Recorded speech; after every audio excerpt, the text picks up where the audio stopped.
Hey guys, Bryce here. So today we're going to be talking about how our mentorship student Laurie got a $5,000 per month client. So I want to kind of share this with you guys for a number of different reasons. Number one is to encourage you guys to make sure that, hey, it is possible for you guys to grow your business if you do the right things and if you have the right strategies in place. I also want to kind of break down some limiting beliefs that a lot of people have and kind of explain like what it actually takes to go and charge more money for your services. Now, if you want a behind the scenes recap of me actually speaking with Laurie about the client that she got and different breakdown of her clientele, then go ahead and comment Laurie down to the comments. I'll spell out Laurie. It doesn't. If you don't know how to spell Laurie, it really depends. It's inside of the. It's L-A-U-I. Sorry, Laurie. Laurie. And then yeah, if you spell it wrong, it's okay. I'll still send it to you. I don't really care. Just the point is the same thing, okay? But how she got it. Now, if you're watching this thing on live, I appreciate you coming live. I know we made the announcement this morning. And I appreciate it. So if you're watching this thing live, right, hashtag team live. I can make it a little more interactive. I can have you guys like ask questions. I can answer questions that you might have and make it a little more interactive. If you're watching this thing on the replay, go ahead and write down hashtag team replay.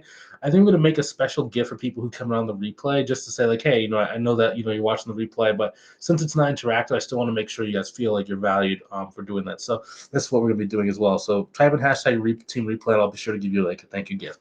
Also, if you want some help growing your business, but maybe you just got started with your business, like you're thinking about like how should I do it? What should I do? What pitfalls to avoid? And you just want to avoid a lot of mistakes. Or if you've been trying to grow your business for a little while, but maybe it's just not quite growing at the speed with which you'd like, go ahead and either way, click the link inside the description to book a call with myself or a member of my team to see if we can help you inside of our programs. Okay, so let's dive into this thing. So, number one, the biggest thing that most people struggle with is value. Okay, so value can be broken down into four areas that allow you to be able to charge more money for services without necessarily having to give away 1,000,000 hours per week to get the price that you want.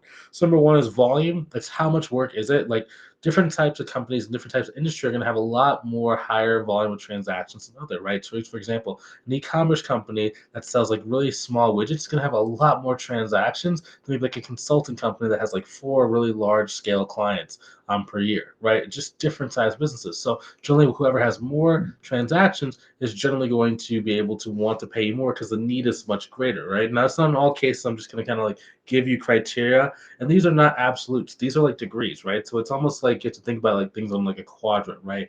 Complexity, volume, complexity, time it's going to take, what's the value that people are going to get, what are the other services. The next stage can be complexity, okay? So what is the complexity of the work? Is it something any bookkeeper can do? Is it involving some sort of like tax? Or is it like a tax credit?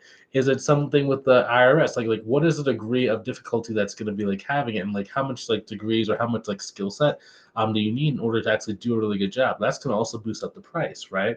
Next thing is going to be what add-on services. Are they only using bookkeeping? Do they also need a tax plan? Do they need tax prep as well? Do they need payroll? Do they need you to set up their QuickBooks? Do they need for you to do a cleanup, right? Do they need for you to talk to their other managers? Do they need for you to like make invoice, or do they need you to do like payroll? Do they need you to do like what's another one?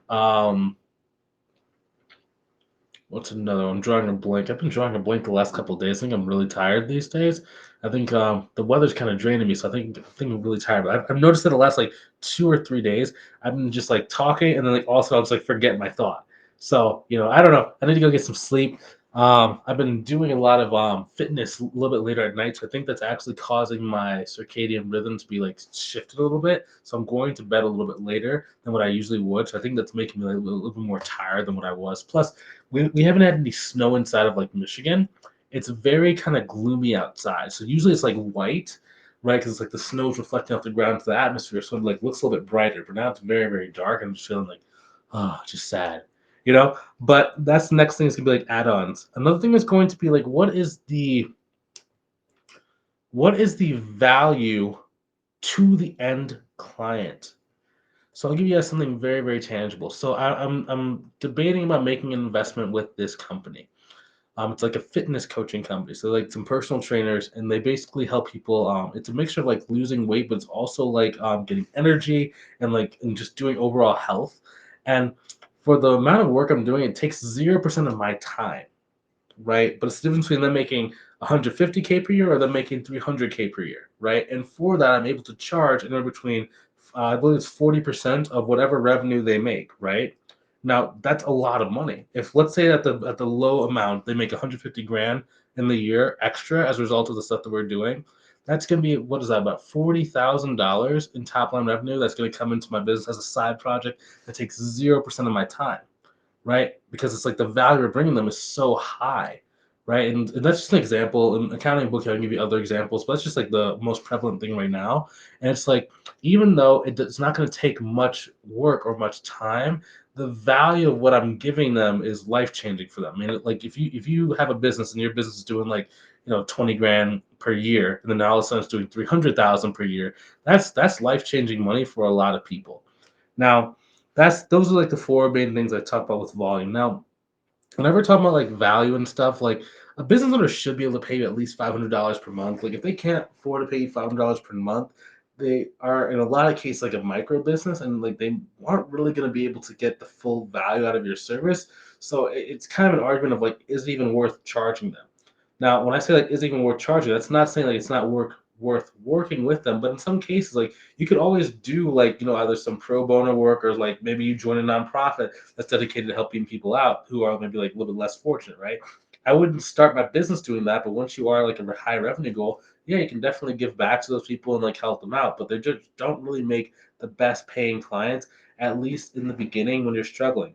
Okay, once you start making, like 10K, 12K, 20K per month, yeah, if you want to take on the odd $75 per month client here and there, okay, maybe you can do that. But when you're starting, you don't really have time, because those people can, in a lot of cases, take just as much time in terms of like how you have to like talk to them, you have to like tell them what you're doing. They want more reports because it's just a higher percentage of the revenue versus a company that's doing like $1 million per year, right? Like even for me, I'm not doing $1 million per year. I'm doing anywhere between five to about $600,000 per year across the two, not counting that fitness thing I was talking about, and not counting like some of the art investments I have. But I have people on my staff. I pay them like $1,200 per month, and the only reason they're still on the team is because like I feel bad that we might fire them. You know what I mean? Like there's a really strong argument to be made that they probably should leave. I probably will, depending on how things go in the next like 3 months, like probably get rid of certain people on my team, just because like there's it's just they're just there, right? But it's like we have money that we could do that for.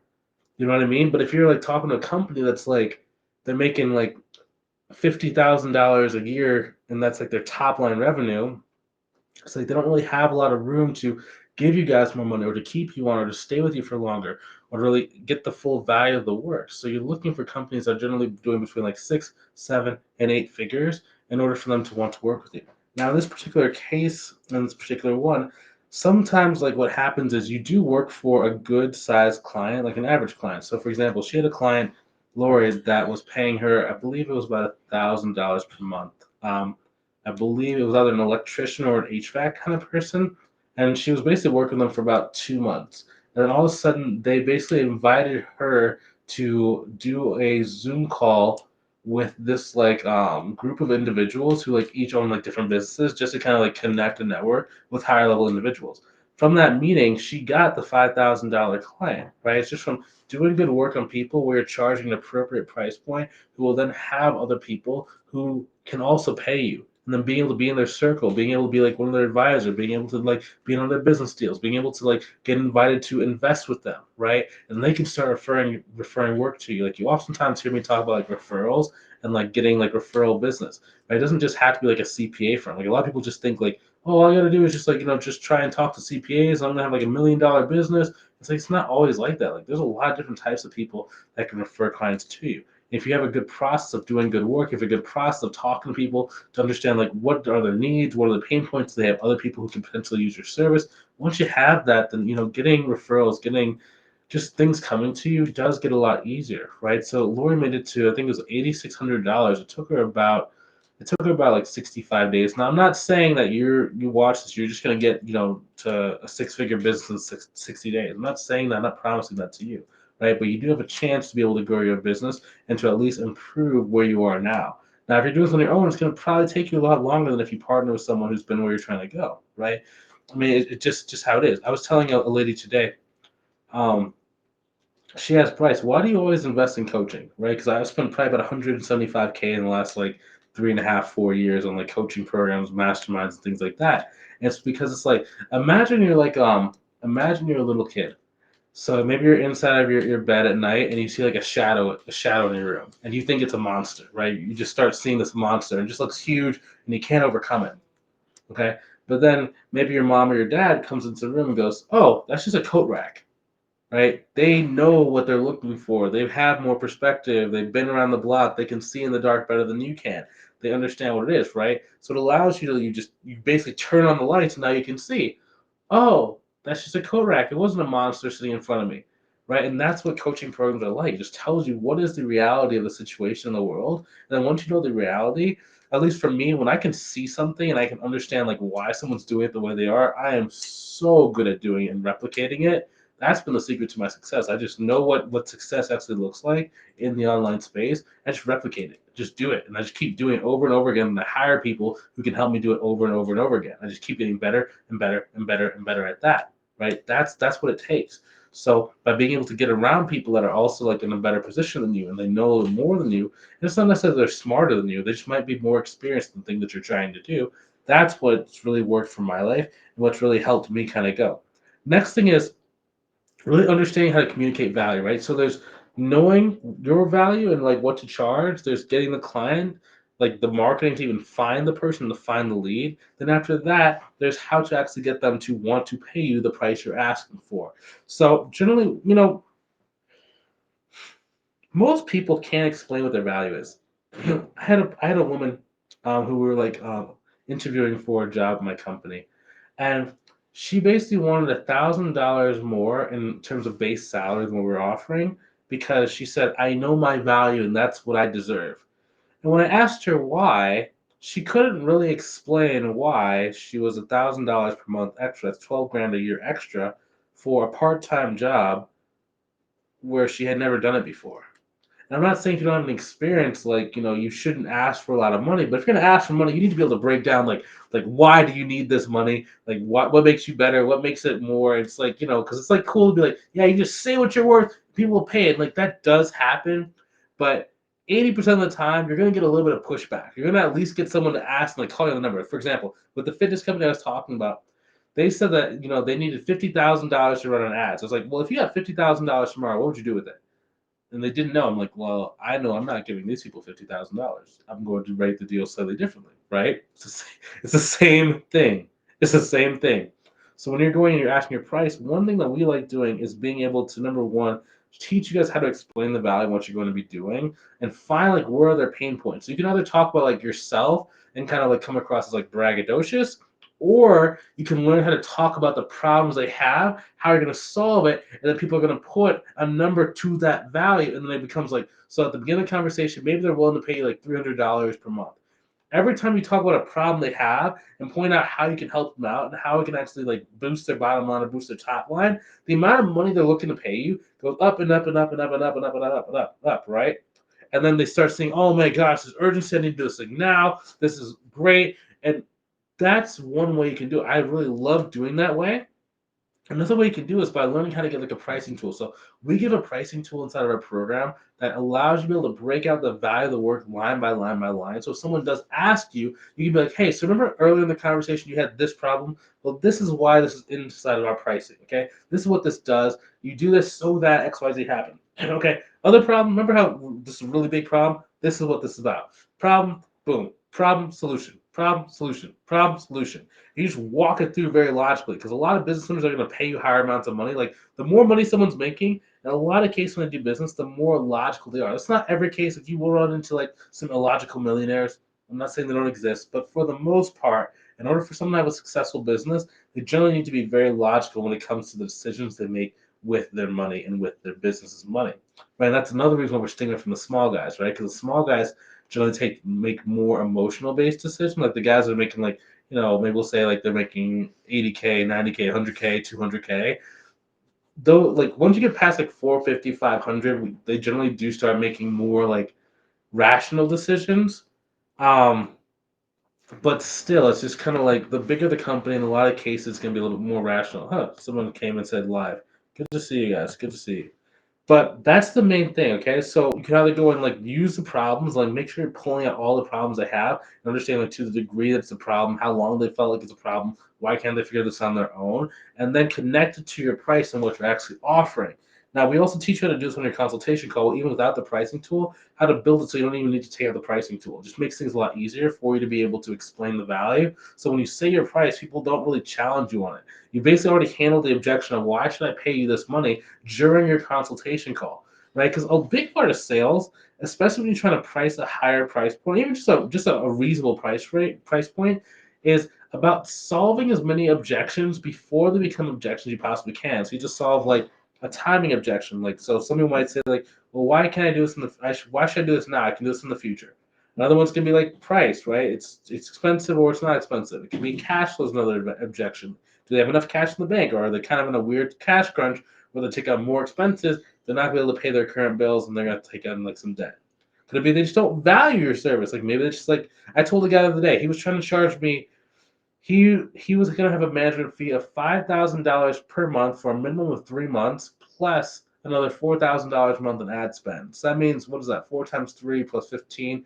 That is about $27,000 I would have had to spend without even seeing any results. Like there was no guarantees on it at all.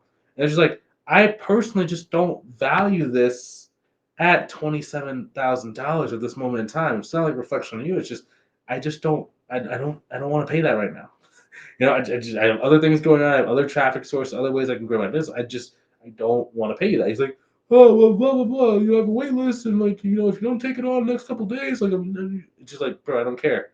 Like, you reached out to me, I don't really care. And it's like that's another objection, but he wasn't good at handling it, right? So you'd be able to handle the value objection, and the way you handle value objections by how we talked about, yeah, you plug in a problem, you give a solution, problem solution, problem solution. The more you can do that, the more value someone is going to give to your program or to your service, and the more they're willing to pay you. Another thing is going to be a partner objection, right? Do they have all the business partners they need on the call, or are they going to have to like go talk to their board, talk to their spouse, to their dog, to their 3-year-old child, whatever the case might be? They go like rub like a magic ball from a psychic to see like what it is, like what is their process there, right? Another objection is going to be fear-based objection, like maybe they just had someone who messed up their entire financials, just got audited because the person did the wrong thing, or the past CPA went to jail for whatever reason. You know what I mean? That's another objection you have to handle.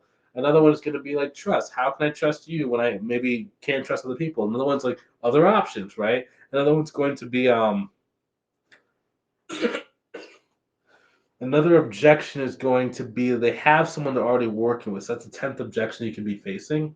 Now, if your consultation call process and your script can handle a lot of those objections before they even come up by asking the right questions, I get people to really unlock and answer you the correct way. It makes things so much easier. So like that's why like in our script we give our students, um, there are it's a continuum. So it's like a measurement of grace. So I give you a basic script of like just basic things until you do like objection handling.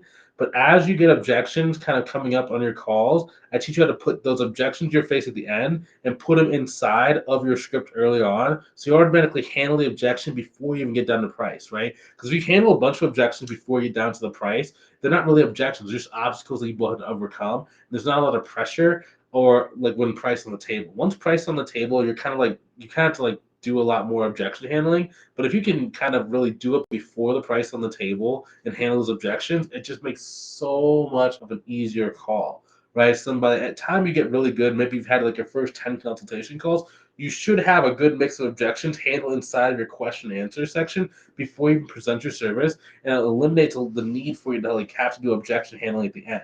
And that's when you really start becoming like a master at sales, even if you're not a salesperson, right? I don't want you to be like a cold caller, like you're like at a used car dealership and you have to like learn a million objection handling lines. It's not like that. It's more just structuring the way you talk to people so they have an accurate view of what you do so they can fully see your value. So rather than you have to tell people what your value is, they see and understand what your value is. It makes it a lot easier for you to be able to go get the result that you're looking for. So hopefully this video has been very helpful. Now, if you want some help going and growing your business, but maybe like you just don't know what to do, like maybe you're thinking about starting and you've been thinking about it for a little bit of time, right? And you just want to avoid a lot of mistakes. You want help being able to grow it. Or maybe you've been trying to grow your business for some time, but it's just not quite working at the speed with what you'd want or that you hoped.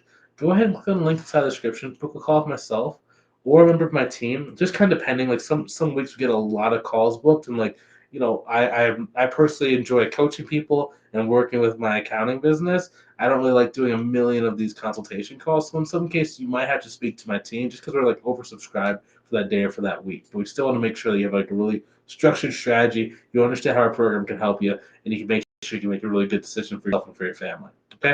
So if that's you, I will see you on the call. If you're not quite ready, that's okay. I'll see you on our YouTube channel. We have a million different videos on our YouTube channel. Can help you get started, help you get moving in the right direction for your business. Okay. So if that's you. I'll talk to you soon. Have a good one. See you guys later. Take it easy. Have a good one.